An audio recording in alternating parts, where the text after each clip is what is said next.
Hey, what's up everybody? Rob here from REdisCOVERY. I want to take a quick second to talk a little bit about the video you're about to see. This video was taken a few weekends ago at the Taking Back Tiffin event in Tiffin, Ohio. It's of one of many great speakers from that event. His name's Rich Walters. He's from Parkersburg, West Virginia. And what stood out to me about this guy was no matter what anybody was doing, everybody stopped when this guy started to speak. He was very powerful, he was blunt, and he didn't sugarcoat anything. And you know, that's the way I think we kind of need to be about this. But one of the things that really stood out was he talked about the communities and community getting involved. And you know, some people kind of feel like they don't have to do anything about it. You know, it's not their responsibility. They don't use drugs. They're not going through addiction. Why should they be be concerned about it? And I just want to remind you all, this community, it's our community. It's the community that your kids are going to grow up in, that your nieces and nephews are going to grow up in, that all of the younger generation is going to grow up in. So we can't just let it be. You know, we got to do something. If anything, we got to help those who want to be helped. And more importantly, we need to educate ourselves. Because if you can share a meme and an article, then you got time to read. You got time to educate yourself. It's our responsibility, whether you've ever used drugs or not. This is our hometown, you know what I mean? And we got to do something. So anyways, without further ado, check this out. It's a good video, great speaker. See you next time. Hey guys, how's everybody doing today, huh? My name's Rich Walters. I'm a person in long-term recovery. My sobriety date's April 28, 2014. I'm from Parkersburg, West Virginia, man. I get the amazing life to be able to travel all over the country and speak and tell my story and inspire people and so on and so forth.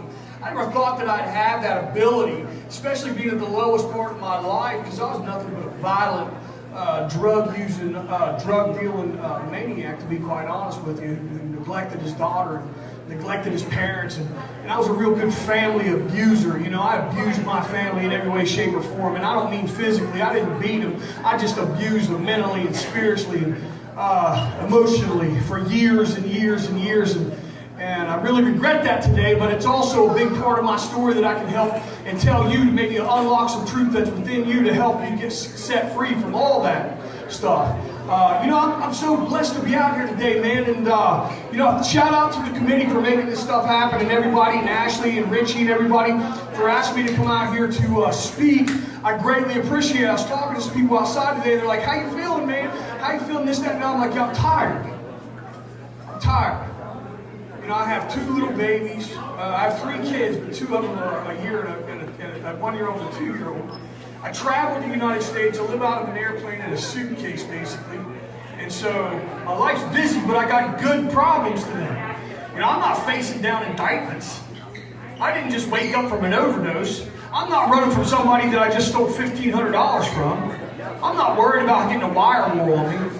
I'm not worried about any of that stuff today. See, I have good problems today. I'm tired because I get to do the things that I love today. And this is the kind of thing that I love. You know, I think the most special thing about this event is it takes place in a junior high. And I'm not sure if you guys know how important that is or not, but it's very important. And it's very important to me. It might not be that important to you, but the reason that it's important to me is because I started getting high and drunk in junior high. The first time that I ever picked up drugs and alcohol, I was 13 years old. I was in 7th grade. I was in a place like this. And I talk about it a lot. People are like, "Why did you start using drugs? Why did you start doing this? Why did you start doing that?" The reason behind it is because when we come into junior high, I can't speak for you. I can only speak for me. This is my experience. When I came into junior high in 7th grade, you're at the most impressionable age of your life. You walk into a new school.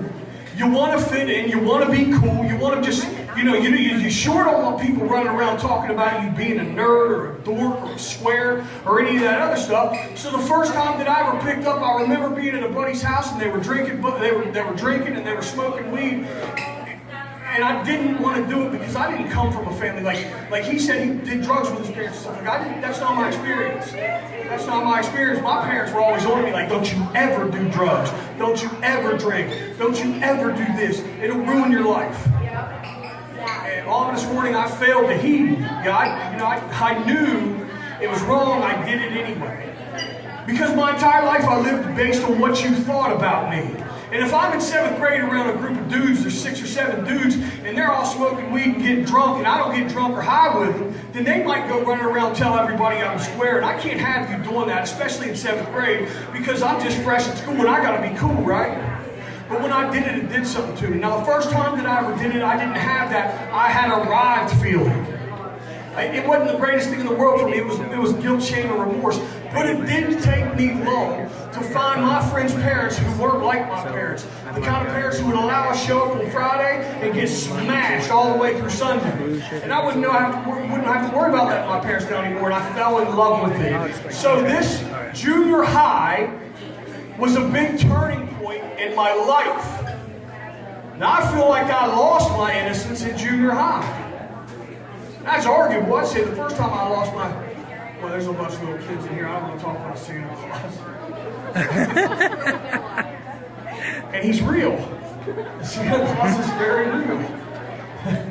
I want to make sure that all you kids know that. So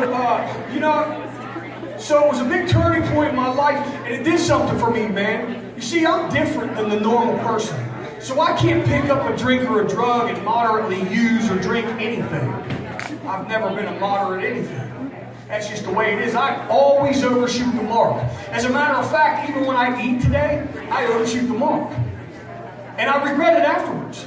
I'm like, man, that Chinese buffet just looks so good.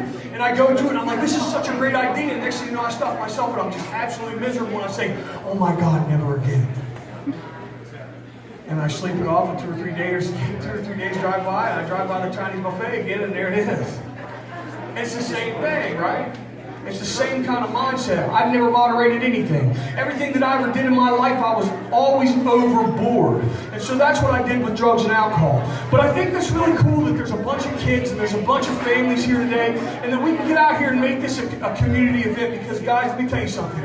This is a community epidemic, and it's destroying our communities nationwide. I don't care if I'm from West Virginia, so I know what gets down, how they get down in West Virginia. I know how they get down in Ohio. I live right on the Ohio River. I can throw a rock to Ohio.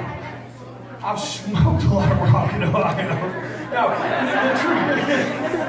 the truth of the matter is that I know what's going on here, and our people are dying. Our people are, as a matter of fact, our people are dying just about worse than any other states in America. And there's a reason for that. We was talking about it outside earlier. And someone was talking about something said in the big book, that if they're not ready, why don't you go out and tell them to try some more controlled drinking?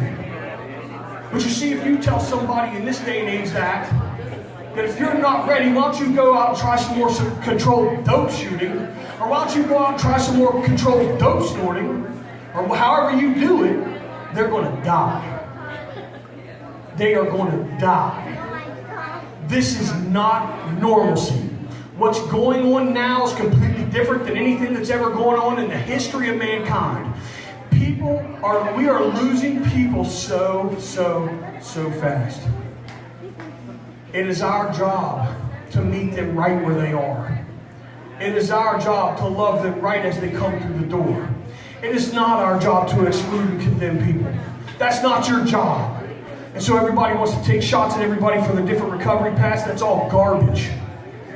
There are many paths to recovery, and as long as it sets you free, and as long as it keeps you happy, and as long as it keeps you out of a coffin, then rock on. Because who am I to judge you? Who am I to judge you? At this point in our lives, we need to be of maximum service. And being of maximum service does not look like condemnation. Being of maximum service does not look like exclusion. And so all that stuff's got to stop. And I'm just so thrilled that each and every one of you guys showed up here today to support this amazing event. Because the cool thing about these events is that it's not the fact that I get up here and speak. I'm sick of hearing myself speak. As a matter, it sucks. I love it, but I'm tired of hearing myself speak. Let's face the facts. The cool thing about it is that we get to network with one another to find out different avenues. Like I was talking to Bill outside. Bill has a brand new job. He's talking about a new facility he's worked out. He said there's 12 open beds out. I said, great. I need your number. And that's the kind of things we need to do here. Because We need to step up for our people. If we're waiting, I'm going to flat out tell you right now, if we're waiting for our state, local, or federal government to pull us out of this mess that we're in, you're going to be waiting for the rest of your lives. This is going to be nothing but grassroots movements that are standing up and lifting up and rallying around their communities and bringing people up out of the ditches. That's what it's going to be now, that's what it's going to be tomorrow, and that's what it's going to be next year. And it's always going to be that way. And it falls back on you to be responsible to help your community come up out of this mess that it's in. No, but I didn't help them get in it. It don't matter. It don't matter whether you helped them or not. It's time to stand up and love your brothers and sisters back to life. And I don't care what that looks like, what that takes, or how hard that is on you. It's going to be worth it. And you're going to be rewarded. And you're not going to be rewarded out here. You're going to be rewarded in here. Because really what we're fighting out here is a spiritual battle. And there is nothing but warfare all around you. And you see it on Facebook every day. The world's divided. Democrat, Republican.